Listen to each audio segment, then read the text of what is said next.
C D gang ರಕ್ತ ಚರಿತ್ರೆ ಯಾಕೆ ಇವತ್ತು ಚಾರ್ಜ್ ಶೀಟ್ ಅನ್ನ ಪೊಲೀಸರು ಸಲ್ಲಿಸಿದ್ದಾರೆ. 3991 ಪುಟಗಳ ಚಾರ್ಜ್ ಶೀಟ್ 231 ಸಾಕ್ಷಿಗಳನ್ನ ಒಳಗೊಂಡಿರುವಂತಹ ದೋಷಾರೋಪ ಪಟ್ಟಿಯನ್ನ ರೇಣುಕಾಸ್ವಾಮಿ ಹತ್ಯೆ ಪ್ರಕರಣ ಸಂಬಂಧ ಪೊಲೀಸರು ಇವತ್ತು ನ್ಯಾಯಾಲಯಕ್ಕೆ ಸಲ್ಲಿಸಿದ್ದಾರೆ. ಈ ಚಾರ್ಜ್ ಶೀಟ್ ನಲ್ಲಿ ಹಲವು ಆಘಾತಕಾರಿ ಅಂಶಗಳನ್ನ ಉಲ್ಲೇಖಿಸಲಾಗಿದೆ. ಏನೇನೆಲ್ಲ ಹೇಳಿದ್ದಾರೆ, ಎಲ್ಲೆಲ್ಲಿ ಪ್ರಕರಣ ವೀಕ್ ಆಗುವಂತಹ ಅಂಶ ಇದೆ ಅಥವಾ ಎಲ್ಲಿ ಎವಿಡೆನ್ಸ್ ಸ್ಟ್ರಾಂಗ್ ಆಗಿ ಕಾಣಿಸ್ತಾ ಇದೆ, ಕಂಪ್ಲೀಟ್ ಅಷ್ಟು ಭಯಾನಕವಾಗಿ ರೇಣುಕಾಸ್ವಾಮಿಯನ್ನ ಹತ್ಯೆ ಮಾಡಿದ್ರಲ್ಲ ಪೊಲೀಸರು ಪಕ್ಕಾ ಚಾರ್ಜ್ ಶೀಟ್ ಸಲ್ಲಿಸಿದ್ದಾರೆ. ಒಂದು ಸಣ್ಣ ವಿಚಾರವನ್ನು ಕೂಡ ಪೊಲೀಸರು ಮರ್ತಿಲ್ಲ. ವೆರಿ ಸ್ಟ್ರಾಂಗ್ ಎವಿಡೆನ್ಸ್ ಗಳನ್ನ ಕಲೆಕ್ಟ್ ಮಾಡಿದ್ದಾರೆ.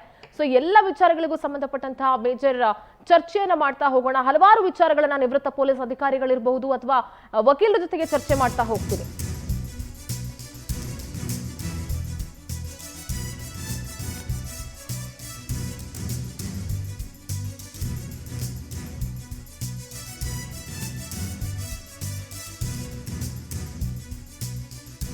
ಕಹಾನಿ ದರ್ಶನ್ ನಿಜ ಜೀವನದಲ್ಲಿ ಕಾಟೇರ ಸೀನ್ ಫಿಕ್ಸ್ ಆಯ್ತಾ ಅನ್ನುವಂತಹ ಪ್ರಶ್ನೆ ಮೂಡ್ತಾ ಇದೆ. ಪವಿತ್ರ ಗೌಡ ಬಿಂದಾಸ್ ಲೈಫ್ ಸ್ಟೈಲ್ಗೂ ಇತಿಶ್ರೀನ ಪೊಲೀಸರು ಸಲ್ಲಿಸಿರುವಂತಹ ಚಾರ್ಜ್ ಶೀಟು ಹತ್ಯೆ ಕೇಸ್ನಲ್ಲಿ ಜೈಲು ಪಾಲಾದಂತಹ ಯಾರಿಗೆಲ್ಲ ಕಠಿಣ ಶಿಕ್ಷೆಯನ್ನ ವಿಧಿಸಲಾಗುತ್ತೆ. ಚಾರ್ಜ್ ಶೀಟ್ ಮಾಹಿತಿಗೆ ಕೆಡಿ ಗ್ಯಾಂಗ್ ದಂಗಾಗಿದೇಕೆ, ಕ್ಲೈಮ್ಯಾಕ್ಸ್ ಹಂತಕ್ಕೆ ಡೆಡ್ಲಿ ಡಿ ಗ್ಯಾಂಗ್ ರಕ್ತ ಚರಿತ್ರೆ, ಕರುನಾಡನ್ನೇ ಬೆಚ್ಚಿ ಬೀಳಿಸಿದಂತಹ ರೇಣುಕಾಸ್ವಾಮಿಯ ಕಗ್ಗೊಲೆ ಇದೆಯಲ್ಲ, ಚಾರ್ಜ್ ಶೀಟ್ ನಲ್ಲಿ ರಕ್ತ ಚರಿತ್ರೆಯ ಕಂಪ್ಲೀಟ್ ಕಹಾನಿಯನ್ನ ಪೊಲೀಸರು ನ್ಯಾಯಾಲಯಕ್ಕೆ ಸಲ್ಲಿಸಿದ್ದಾರೆ. ಕಾಟೇರ ಸಿನಿಮಾದ ಸೀನ್ ಇತ್ತಲ್ಲ, ಅದು ದರ್ಶನ್ ಜೀವನದಲ್ಲಿ ನಿಜ ಆಗ್ಬಿಡುತ್ತಾ ಅನ್ನುವಂತಹ ಪ್ರಶ್ನೆ ಈಗ ಎಲ್ಲರಲ್ಲೂ ಕೂಡ ಮೂಡ್ತಾ ಇದೆ. ಕಾರಣ ಆ ಚಾರ್ಜ್ ಶೀಟು ಅಷ್ಟು ಸ್ಟ್ರಾಂಗ್ ಆಗಿದೆ. ಚಾರ್ಜ್ ಶೀಟ್ ನಲ್ಲೂ ದರ್ಶನ್ ಅನ್ನ A2 ಆಗಿ ಉಲ್ಲೇಖ ಮಾಡಲಾಗಿದೆ.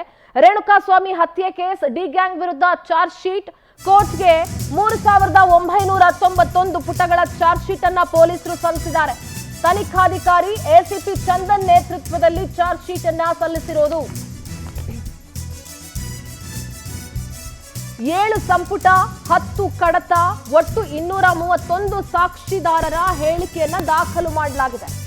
ದರ್ಶನ್ ಜೈಲು ಪಾಲಾಗಿ ಇವತ್ತಿಗೆ 75 ದಿನಗಳ ಬಳಿಕ ದೋಷಾರೋಪ ಪಟ್ಟಿಯನ್ನ ಸಲ್ಲಿಸಲಾಗಿದೆ. 90 ದಿನಗಳ ಕಾಲಾವಕಾಶ ಇರುತ್ತೆ. 3 ಪ್ರತ್ಯಕ್ಷ ಸಾಕ್ಷಿಗಳ ಹೇಳಿಕೆ ಚಾರ್ಜ್ ಶೀಟ್ ನಲ್ಲಿ ಉಲ್ಲೇಖ ಮಾಡಲಾಗಿದೆ. 166ರ ಅಡಿಯಲ್ಲಿ 27 ಮಂದಿ ಸಾಕ್ಷಿದಾರರು ಹೇಳಿಕೆಯನ್ನ ದಾಖಲಿಸಿದ್ದಾರೆ. ಅಂದ್ರೆ ಮ್ಯಾಜಿಸ್ಟ್ರೇಟ್ ಮುಂದೆ 164 ಅಡಿಯಲ್ಲಿ ಸ್ಟೇಟ್ಮೆಂಟ್ ಅನ್ನ 27 ಮಂದಿ ಸಾಕ್ಷಿದಾರರು ಕೊಟ್ಟಿದ್ದಾರೆ. ಈ ಪ್ರಕರಣದಲ್ಲಿ 3 ಜನ ಪ್ರತ್ಯಕ್ಷ ಸಾಕ್ಷಿಗಳಿದ್ದಾರೆ.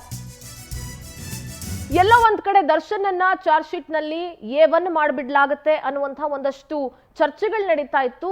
ಆದ್ರೆ ಅದೆಲ್ಲ ಊಹಾಪೋಹಗಳಿಗೂ ಕೂಡ ಈಗ ಇತಿಶ್ರೀ ಆಗಿದೆ. ಈ ಎಲ್ಲ ಊಹಾಪೋಹಗಳಿಗೂ ದಿ ಎಂಡ್.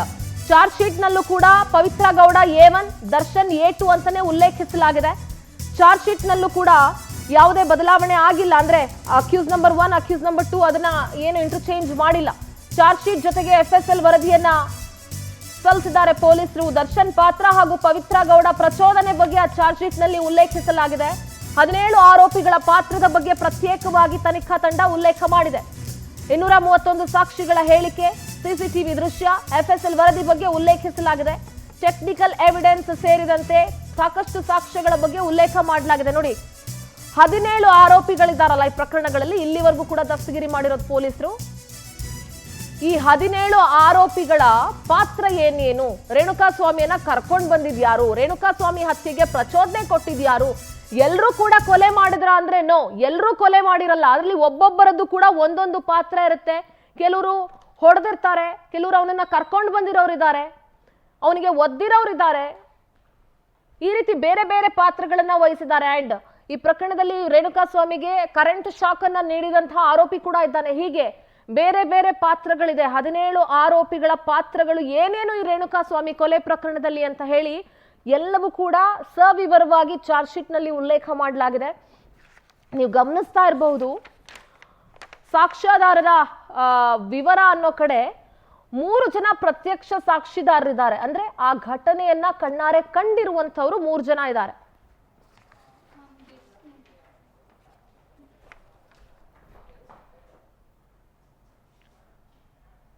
ಇನ್ನು ಬೆಂಗಳೂರು ಪೊಲೀಸ್ ಕಮಿಷನರ್ ದಯಾನಂದ್ ಅವರು ಚಾರ್ಜ್ ಶೀಟ್ ಸಲ್ಲಿಕೆ ಬಗ್ಗೆ ಮಾತನಾಡಿದ್ದಾರೆ, ಬನ್ನಿ ನೋಡೋಣ.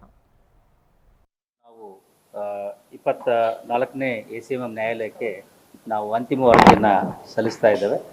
ಇದು ಒಟ್ಟು 17 ಆರೋಪಿತರುಗಳ ವಿರುದ್ಧ ಸುಮಾರು 231 ಸಾಕ್ಷಿದಾರರನ್ನು ಒಳಗೊಂಡಂತೆ ಪ್ರತ್ಯಕ್ಷ, ಸಾಂದರ್ಭಿಕ, ತಾಂತ್ರಿಕ, ವೈಜ್ಞಾನಿಕ ಹಾಗೂ ಇತರೆ ಸಾಕ್ಷ್ಯಾಧಾರಗಳನ್ನು ಹೊಂದಿರತಕ್ಕಂತಹ ಒಂದು ಅಂತಿಮ ವರದಿ ಇದಾಗಿರುತ್ತದೆ. ಒಟ್ಟು 7 ಸಂಪುಟಗಳ 10 ಕಡತಗಳನ್ನು ಇದು ಹೊಂದಿದ್ದು ಬಹಳ ಬೃಹತ್ ತನಿಖೆಯಾಗಿರೋದ್ರಿಂದ ಎಲ್ಲ ಆಯಾಮಗಳಿಂದ ತನಿಖೆಯನ್ನು ಮಾಡಿದ್ದು ಒಟ್ಟು ಸುಮಾರು 3991 ಪುಟಗಳನ್ನು ಇದರಲ್ಲಿ ಅಳವಡಿಸಿಕೊಳ್ಳಲಾಗಿದೆ.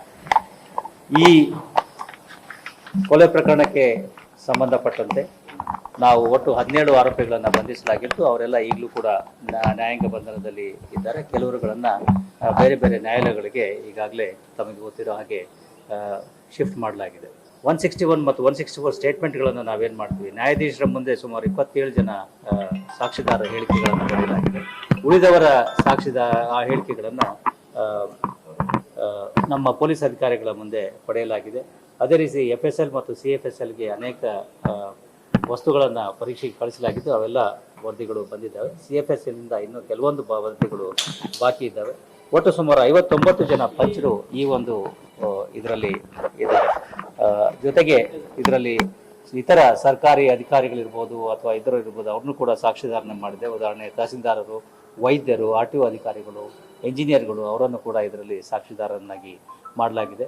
ಪೊಲೀಸ್ ಅಧಿಕಾರಿಗಳು ಒಟ್ಟು 56 ಜನ ಈ ಅಂತಿಮ ವರದಿಯಲ್ಲಿ ಸಾಕ್ಷಿದಾರರನ್ನಾಗಿ ನಮೂದಿಸಲಾಗಿದೆ. ಹೀಗಾಗಿ ಒಟ್ಟು ಸಾಕ್ಷಿದಾರರೇನಿದ್ದಾರೆ ಅವರು 231 ಜನ ಸಾಕ್ಷಿದಾರರು ಈ ಕೊಲೆ ಪ್ರಕರಣದ ತನಿಖೆಯಲ್ಲಿ ನಮಗೆ ಭಾಗಿಯಾಗಿದ್ದಾರೆ. ಅವರೆಲ್ಲರ ಒಂದು ಇದರಲ್ಲಿ ಉಲ್ಲೇಖಿಸಲಾಗಿದೆ. FSLಗೆ ಸಂಬಂಧಪಟ್ಟ ಹಾಗೆ ಬೆಂಗಳೂರು ನಗರದಲ್ಲಿರ್ತಕ್ಕಂಥ ನಮ್ಮ ರಾಜ್ಯದ ವಿಧಿವಿಜ್ಞಾನ ಪ್ರಯೋಗಾಲಯ ಏನಿದೆ ಅದರಿಂದ ಎಲ್ಲ ವರದಿಗಳು ಬಂದಿದ್ದಾವೆ.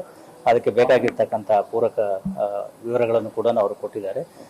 CFSL ಹೈದರಾಬಾದ್ಗೆ ಕೆಲವೊಂದು ತಾಂತ್ರಿಕ ವಸ್ತುಗಳನ್ನು ಕಳಿಸಲಾಗಿತ್ತು, ಎಲೆಕ್ಟ್ರಾನಿಕ್ ಡಿವೈಸ್ಗಳನ್ನು. ಅವುಗಳಲ್ಲಿ ಸಂಪೂರ್ಣ ವರದಿಗಳು ಇನ್ನೂ ಬಂದಿರಲಿಲ್ಲ. ಈಗ ಬಂದಿರತಕ್ಕಂಥ ವರದಿಗಳ ಆಧಾರದ ಮೇಲೆ ನಾವು ಅಂತಿಮ ವರದಿಯನ್ನು ಸಲ್ಲಿಸಿದ್ದೇವೆ. ಮುಂದಿನ ತನಿಖೆಯನ್ನು ನಾವು 174(3)8 ಅಡಿಯಲ್ಲಿ ನಾವು ಈಗಲೂ ಇಟ್ಕೊಂಡಿದ್ದೇವೆ. ಆ ವರದಿಗಳು ಬಂದ ನಂತರದಲ್ಲಿ ಅವುಗಳನ್ನು ನ್ಯಾಯಾಲಯಕ್ಕೆ ಸಲ್ಲಿಸಲಾಗ್ತದೆ. ಈ ಒಂದು ಏನು ತನಿಖೆ ಇದೆ ಅದು ಬಹಳ ಉತ್ತಮವಾದಂತಹ ಒಂದು ಇದರಲ್ಲಿ ಆಗಿದೆ. ನಾವು ಸ್ಪೆಷಲ್ ಪ್ರಾಸಿಕ್ಯೂಟರ್ನ ಕೂಡ ನೇಮಕ ಮಾಡಿದ್ವಿ. ಅವರ ಒಂದು ಅಣತಿಯ ಮೇರೆಗೆ ಎಲ್ಲ ರೀತಿಯ ಸಾಕ್ಷಿ ಆಧಾರಗಳನ್ನು ಅಳವಡಿಸಿಕೊಂಡು ಒಂದು ವಾಟರ್ ಟೈಟ್ ಚಾರ್ಜ್ ಶೀಟ್ ಅನ್ನು ನಾವು ಸಲ್ಲಿಸಿದ್ದೇವೆ. ಸರ್, ಈಗ ಟ್ರಯಲ್ಗೆ ಫಾಸ್ಟ್ ಆಗಿಲ್ಲ, ಸ್ಪೆಷಲ್ ಕೋರ್ಟ್ಗೆ ಒಂದು ಮನವಿ ಮಾಡಿ ಅದೀಗ ಚಾರ್ಜ್ ಶೀಟ್ ಆದ ನಂತರದಲ್ಲಿ ನಾವು ಉದ್ದೇಶ ಚರ್ಚೆ ಮಾಡಿ ಚಾರ್ಜ್ ಶೀಟ್ ಆದ ನಂತರದಲ್ಲಿ ನಾವು ನಮ್ಮ ಕಾನೂನು ತಜ್ಞರ ಅಭಿಪ್ರಾಯವನ್ನು ಪಡೆದುಕೊಂಡು ನಂತರ ತೀರ್ಮಾನ ಮಾಡಿ. ನೋಡಿ, ಈ ರೇಣುಕಾಸ್ವಾಮಿ ಹತ್ಯೆ ಪ್ರಕರಣ ಇಡೀ ರಾಜ್ಯವನ್ನ ಬೆಚ್ಚಿ ಬೀಳಿಸಿತ್ತು. ಜೊತೆಗೆ ದರ್ಶನ್ ಇದರಲ್ಲಿ ಇನ್ವಾಲ್ವ್ ಆಗಿದ್ದಾರಾ ಅನ್ನುವಂಥದ್ದನ್ನ ಜನ ಜೀರ್ಣಿಸ್ಕೊಳ್ಳೋದಕ್ಕೆ ಬಹಳ ಕಾಲ ತೆಗೆದುಕೊಂಡಾಯ್ತು. ಚರ್ಚೆ ಮುಂದುವರಿಸ್ತೀನಿ. ನಮ್ಮ ಜೊತೆಗೆ ನಿವೃತ್ತ ಪೊಲೀಸ್ ಅಧಿಕಾರಿ GN ಮೋಹನ್ ಅವರು ಜಾಯ್ನ್ ಆಗ್ತಾ ಇದ್ದಾರೆ. ಮೋಹನ್ ಸರ್, ನಮಸ್ತೆ, ಕಾರ್ಯಕ್ರಮಕ್ಕೆ ಸ್ವಾಗತ ನಿಮಗೆ. ನಮಸ್ತೆ. ನಮಸ್ತೆ ಮೇಡಮ್. ನಮಸ್ತೆ. ಜೊತೆಗೆ ಹಿರಿಯ ವಕೀಲರು ಸುನಿಲ್ ಅವರು ಜಾಯ್ನ್ ಆಗ್ತಾ ಇದ್ದಾರೆ. ಸುನಿಲ್ ಜಿ, ನಮಸ್ತೆ, ಕಾರ್ಯಕ್ರಮಕ್ಕೆ ಸ್ವಾಗತ. ನಮಸ್ತೆ. ಮೊದಲಿಗೆ ನಾನು ಮೋಹನ್ ಸರ್ ಹತ್ರ ಮಾತನಾಡ್ತೀನಿ. ಸರ್, ನಿಮ್ಮ ಒಂದು ಕೆಲಸ ಮಾಡುವಂತಹ ಅವಧಿಯಲ್ಲಿ ನೀವು ಸಾಕಷ್ಟು ಪ್ರಕರಣಗಳನ್ನ ಗಮನಿಸಿರ್ತೀರಿ. ಈಗ ಚಾರ್ಜ್ ಶೀಟ್ ಸಲ್ಲಿಕೆ ಆಗಿದೆ. ಚಾರ್ಜ್ ಶೀಟ್ ಅಂದ್ರೆ ಬಹಳಷ್ಟು ಜನಕ್ಕೆ ಗೊತ್ತಿರೋದಿಲ್ಲ, ದೋಷಾರೋಪ ಪಟ್ಟಿ ಅಂತ ಹೇಳಿದ್ರೆ. ಈಗೀಗ ಒಂದಷ್ಟು ಜನ ಗೊತ್ತಾಗಿರಬಹುದೇನೋ. ಈ ಚಾರ್ಜ್ ಶೀಟ್ ಅನ್ನ ಸಲ್ಲಿಕೆ ಮಾಡಿ ಆಗಿದೆ. ಇಲ್ಲಿವರೆಗೂ ಕೂಡ ಅವರು ಬೇಲಿಗೂ ಅಪ್ಲೈ ಮಾಡಿರಲಿಲ್ಲ. ಬಿಕಾಸ್ ಚಾರ್ಜ್ ಶೀಟ್ ಅಲ್ಲಿ ಏನನ್ನ ಹಾಕ್ಲಾಗುತ್ತೆ, ಏನೆಲ್ಲ ಅಂಶಗಳನ್ನ ಮೆನ್ಷನ್ ಮಾಡಲಾಗುತ್ತೆ, ಅದನ್ನ ಗಮನಿಸ್ಬಿಟ್ಟು ಬೇಲ್ಗೆ ಅಪ್ಲೈ ಮಾಡೋಣ ಅಂತ ಕಾಯ್ತಾ ಇರುವಂಥದ್ದು ಒಂದು. ಇನ್ನೊಂದು, ಈ ಪ್ರಕರಣವನ್ನ ನೀವು ಓವರ್ ಆಲ್ ಆಗಿ ಗಮನಿಸಿದಾಗ ಸರ್, ಹೇಗೆ ನೀವು ಇದನ್ನ ವಿವರಿಸ್ತೀರಿ, ಹೇಗೆ ಹೇಳ್ತೀರಿ? ಅಂದ್ರೆ ಈ ಪ್ರಕರಣದಲ್ಲಿ ಈಗ 231 ಸಾಕ್ಷಿದಾರರಿದ್ದಾರೆ, 3991 ಪುಟಗಳ ಚಾರ್ಜ್ ಶೀಟ್ ಇದು. ಹೌದು, ನಮಸ್ಕಾರ. ಈ ಪ್ರಕರಣದಲ್ಲಿ ನಾನು ಪ್ರಕರಣ ದಾಖಲಾದ ದಿನದಿಂದ ಇವತ್ತಿನವರೆಗೂ ಕೂಡ ನಾವು ಕೂಡ ಇದರ ಪ್ರತಿ ಹಂತವನ್ನು ಕೂಡ ವಾಚ್ ಮಾಡ್ಕೊಂಡು ಬರ್ತಾ ಇದೀವಿ. ನಾವು ವಾಚ್ ಮಾಡ್ಕೊಂಡು ಬಂದಂತ ಸಂದರ್ಭದಲ್ಲಿ ತನಿಖೆಯು ಬಹಳ ಚೆನ್ನಾಗಿ ಮಾಡ್ಕೊಂಡ್ ಬಂದಿದ್ದಾರೆ ತನಿಖಾಧಿಕಾರಿಗಳು ಅಂತ. ಅವರು ಉಸ್ತುವಾರಿ ಇದ್ದಂಥ ಅಧಿಕಾರಿಗಳು ಸಾಕಷ್ಟು ನಿರ್ದೇಶನಗಳನ್ನು ನೀಡಿ, ಮತ್ತೆ ಅದೇ ನಮಗೆ ಲೀಗಲ್ ಅಡ್ವೈಸರ್ಸ್ ಯಾರಿದ್ದಾರೆ, ನಮ್ಮ ಪೊಲೀಸ್ ಲೀಗಲ್ ಅಡ್ವೈಸರ್ ಇದ್ದಾರೆ, ಅವರ ಒಂದು ಅಭಿಪ್ರಾಯಗಳನ್ನು ಆಗಾಗ್ಗೆ ಅಲ್ಲಲ್ಲೇ ಪಡ್ಕೊಂಡು ತನಿಖೆಯನ್ನು ಮುಂದುವರಿಸ್ಕೊಂಡು ಬಂದಿದ್ದಾರೆ. ಹಾಗೆ ಈ ತನಿಖೆಯ ಆರೋಪದಲ್ಲಿ ಏನು ಆರೋಪಗಳಿದಾವೆ ದರ್ಶನ್ ಅವ್ರ ಮೇಲೆ, ಇದು ಬಹಳ ಮುಖ್ಯ ಅನ್ಸ್ಕೊಳ್ಬೇಕಾದ್ರೆ ಈಗ ಜನಕ್ಕೆ ಗೊತ್ತಿರೋ ಹಾಗೆ ಇವರೊಬ್ಬರು ಉತ್ತಮವಾದ ಸೆಲೆಬ್ರಿಟಿ, ಕರ್ನಾಟಕ ಕಂಡ ಮತ್ತು ಕನ್ನಡ ನಾಡಿನ ಒಂದು ಉತ್ತಮವಾದ ಸೆಲೆಬ್ರಿಟಿ ಆಗಿದ್ದಂಥವ್ರು ಈ ಕೃತ್ಯದಲ್ಲಿ ನೇರವಾಗಿ ಭಾಗಿಯಾಗಿದ್ದಾರೆ.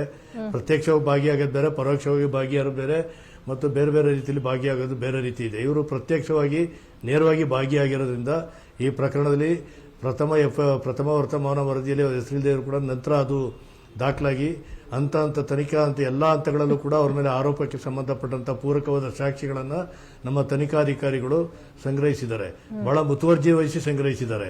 ಅದು ನಾಟ್ ಇವನ್ ದರ್ಶನ್ ಅಂತಲ್ಲ, ಅಥವಾ ಇನ್ನೊಬ್ರು ಯಾರೋ ಸೆಲೆಬ್ರಿಟಿ ಅಂತಲ್ಲ. ಒಬ್ಬ ತನಿಖೆಗೆ ಒಂದು ಆರೋಪ ಅಂತ ಆದ್ಮೇಲೆ, ಒಂದು ಕೃತ್ಯ ಅಂತ ಆದ್ಮೇಲೆ, ಒಂದು ಹತ್ಯೆ ಅಂತ ಆದ್ಮೇಲೆ, ಹತ್ಯೆಗೆ ಸಂಬಂಧಪಟ್ಟಂತೆ ಅಥವಾ ಆರೋಪಕ್ಕೆ ಸಂಬಂಧಪಟ್ಟಂತೆ ಎಲ್ಲಾ ರೀತಿಯ ಸಾಕ್ಷಿಗಳನ್ನು ಪರಿಗಣಿಸೋದು ಅಥವಾ ಕಲೆಕ್ಟ್ ಮಾಡೋದು ಅಥವಾ ಸಂಗ್ರಹಿಸೋದು ತನಿಖಾಧಿಕಾರಿಯ ಮುಖ್ಯ ಕರ್ತವ್ಯ. ಅದನ್ನು ಬಹಳ ಅಚ್ಚುಕಟ್ಟಾಗಿ ನಿರ್ವಹಿಸಿದ್ದಾರೆ. ಅಚ್ಚುಕಟ್ಟಾಗಿ ನಿರ್ವಹಿಸಿ ಸುಮಾರು 200 ಚಿಲ್ಲರೆ ಸಾಕ್ಷಿಗಳನ್ನು ಸಂಗ್ರಹಿಸಿದ್ದಾರೆ ಮತ್ತು ಸಾಕ್ಷಿಗಳನ್ನು ಮತ್ತು ಹೇಳಿಕೆಗಳು ಕೂಡ ಸಂಗ್ರಹಿಸಿದ್ದಾರೆ. ಮತ್ತೆ ಅದಕ್ಕೋಸ್ಕರ ತಾಂತ್ರಿಕ ಸಾಕ್ಷಿಗಳನ್ನು ಮಾಡಿದ್ದಾರೆ ಮತ್ತು ಎಕ್ಸ್ಪರ್ಟ್ ಒಪಿನಿಯನ್ಗಳನ್ನು ತಗೊಂಡಿದ್ದಾರೆ. ಅದಕ್ಕೋಸ್ಕರ ಡಾಕ್ಟರ್ಗಳು, ಸರ್ಕಾರಿ ಅಧಿಕಾರಿಗಳು ಮತ್ತು ಜನಗಳ ಸಾಕ್ಷಿಗಳನ್ನು ಕೂಡ ಸಂಗ್ರಹಿಸಿದ್ದಾರೆ. ಎಲ್ಲಾ ರೀತಿಯ ಪ್ರತಿಯೊಂದು ಅಂಶಗಳಿಗೂ, ಆರೋಪಕ್ಕೆ ಸಂಬಂಧಪಟ್ಟಂತಹ ಪ್ರತಿಯೊಂದು ಅಂಶಗಳಿಗೂ ಕೂಡ ಪೂರಕವಾದ ಸಾಕ್ಷಿಗಳನ್ನು ಸಂಗ್ರಹಿಸಿದ್ದಾರೆ ಅಂತೇಳಿ ನಾನು ಗಮನಿಸಿದ್ದೀನಿ. ರೈಟ್ ಸರ್, ನಮ್ಮ ಜೊತೆಗೆ ಮತ್ತೊಬ್ಬ ಹಿರಿಯ ನಿವೃತ್ತ ಪೊಲೀಸ್ ಅಧಿಕಾರಿ ಲೋಕೇಶ್ವರ್ ಅವರು ಕೂಡ ಜಾಯ್ನ್ ಆಗಿದ್ದಾರೆ. ಸರ್ ನಮಸ್ಕಾರ, ನಿಮಗೂ ಕೂಡ ಕಾರ್ಯಕ್ರಮಕ್ಕೆ ಸ್ವಾಗತ. ನಾನು ಸುನಿಲ್ ಅವರ ಹತ್ರ ಮಾತನಾಡ್ತೀನಿ. ಸುನಿಲ್ ಜಿ, ಈಗ ಪ್ರತ್ಯಕ್ಷ ಸಾಕ್ಷಿದಾರರು 3 ಅಂತ ಈ ಸಾಕ್ಷಿದಾರರ ವಿವರಗಳಲ್ಲಿ ಮೆನ್ಷನ್ ಮಾಡಲಾಗಿದೆ. ಹಾಗಾದ್ರೆ ಈ ಚಾರ್ಜ್ ಶೀಟ್ ಅನ್ನ ನೀವೇನಾದ್ರೂ ಗಮನಿಸಿದ್ರೆ ಎಲ್ಲೆಲ್ಲಿ ವೀಕ್ ಅಂಶಗಳಿದೆ ಅಂತ ಏನಾದ್ರೂ ಹೇಳಲಿಕ್ಕಾಗತ್ತಾ?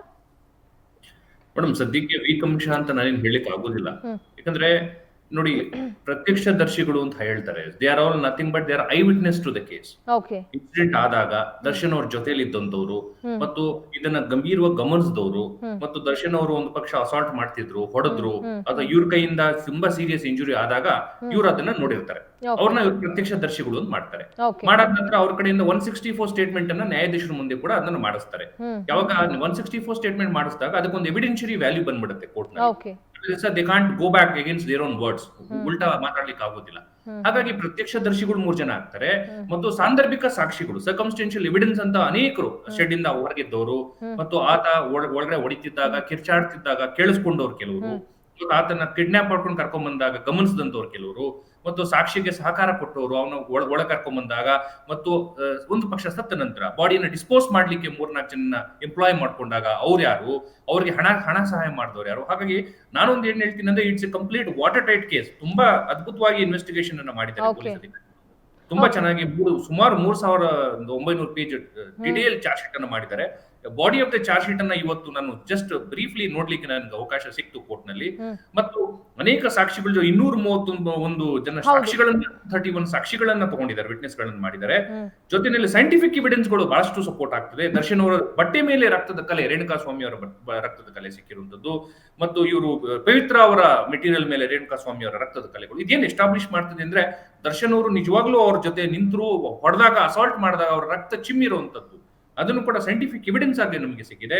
ಮತ್ತು ಅಲ್ಲಿ DNA ಎವಿಡೆನ್ಸ್, ಹೇರ್ ಸ್ಯಾಂಪಲ್ ಆಗ್ಬೋದು, ಮತ್ತೊಂದು ಎಲ್ಲವನ್ನು CCTV ಫುಟೇಜ್ ಗಳನ್ನ ರಿಟ್ರೀವ್ ಮಾಡಿದ್ದಾರೆ.